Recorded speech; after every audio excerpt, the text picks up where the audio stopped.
Support. Support. Customer service. Hi. Yep. So I called the other day and I bought the Insta360 Go 2 and I put it on my drone and there's something not right about it. Listen, I've been doing this a long time. I've been doing this like 5 days, so it's not like I set it up wrong. I know how to set up a drone. Yeah.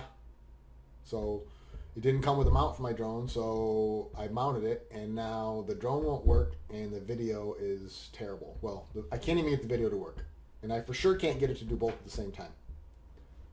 Yeah, I mounted it, and the drone won't work. So which is it? Listen, man, I just want to fly my drone with HD video. Please, can you just give me somebody that can help me? I know what I'm doing. Yeah.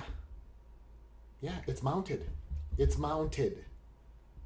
Yeah, it's fine. It's charged too. Yep.